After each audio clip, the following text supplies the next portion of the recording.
একই দেখেছি 5ই আগস্টের পর গত 12 মাস পরে অর্থাৎ 1 বছর পরে ঢাকার রাজপথ সারা বাংলাদেশের রাজপথে একটাই স্লোগান, জামাত শিবির রাজাকার এই মুহূর্তে বাংলা ছাড়। গত 15 বছরের আওয়ামী লীগের শাসন আমলে আমরা একটাই স্লোগান দেখেছি, জামাত শিবির রাজাকার এই মুহূর্তে বাংলা ছাড়। যখন জামাত শিবির বিএনপি যখন আন্দোলন সংগ্রামের ডাক দিত, ঠিক তখনই আওয়ামী লীগের নেতাকর্মীরা জামাত শিবির রাজাকার এই মুহূর্তে বাংলা ছাড় সেই স্লোগান করে তারা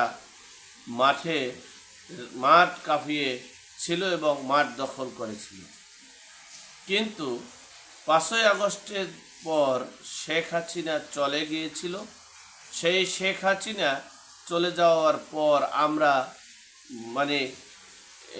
বাস্তবিক দৃষ্টিকোণ থেকে জনসমর্থনের দিক থেকে আমরা অলিখিতভাবে ক্ষমতায় যেতে ক্ষমতাসীন দল হিসেবে বিএনপিকে দেখেছি, আর অবাস্তব হিসেবে পর্দার আড়ালে ক্ষমতায় দেখেছি জামাত ইসলামকে।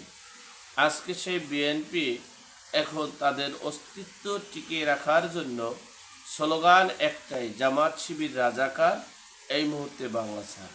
আপনাদের একটা স্মরণ করে দিই, শেখ হাসিনার পতনের ঠিক 15 থেকে 20 দিন আগে শেখ হাসিনা একটা বক্তব্য বলেছিলেন যে কোঠা সংস্কার আন্দোলন, কোঠা না মেধা, মেধা না কোঠা। সেই কোঠা সংস্কার আন্দোলনের চাকরিতে কে উদ্দেশ্য করে শেখ হাসিনা বলেছিল যে চাকরি কি জামাত শিবির রাজাকারের আলবদর আল শামসের নাতিপুতিরা পাবে না মুক্তিযোদ্ধারা পাবে। আমরা সেই বক্তব্যকে কেন্দ্র করেই কিন্তু টোটাল ঢাকা শহর বাংলাদেশ একটা আন্দোলনের রমাঘম ঢাকঢোল শুরু হয়ে গেছিল। আপনাদের আরও একটা কথা স্মরণ করে যে জামাত শিবির রাজাকার এই মুহূর্তে বাংলা ছাড় সেই স্লোগানকে কেন্দ্র করেই কিন্তু সেই মুক্তিযোদ্ধাকে পুঁজি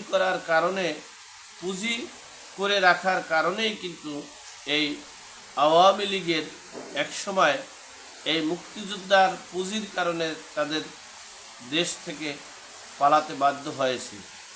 অপরদিকে এই জুন জুলাই অভ্যুত্থানকে পুঁজি করে কি আমরা সে পথে হাঁটছি নাকি অন্য কিছু, সেটাই এখন দেখার বিষয়। যাই হোক, সবচেয়ে বড় বিষয় হচ্ছে এই যে বিএনপি যে মিছিল করছেন, এটা কি তাদের জনগণের ভোটকে ম্যানেজ করার জন্যই করেছেন, নাকি তাদের উদ্দেশ্য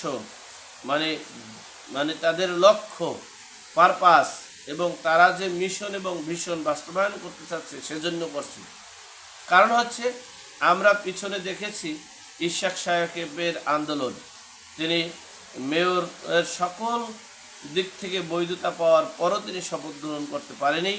এরপর তিনজন উপদেষ্টার পদত্যাগের ব্যাপারে তারা আলটিমেটাম দিয়েছে, রাজপথ দখল করে নিয়েছিল।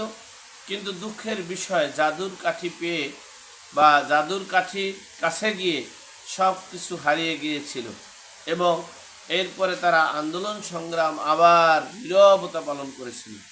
যে ঠিক তেমনি কি বর্তমান সময়ে যে আন্দোলন করছে বিএনপি সমর্থিত সকল দলগুলো, সে আন্দোলনটা কি মানুষের ব্রেন টসের আন্দোলন করবে নাকি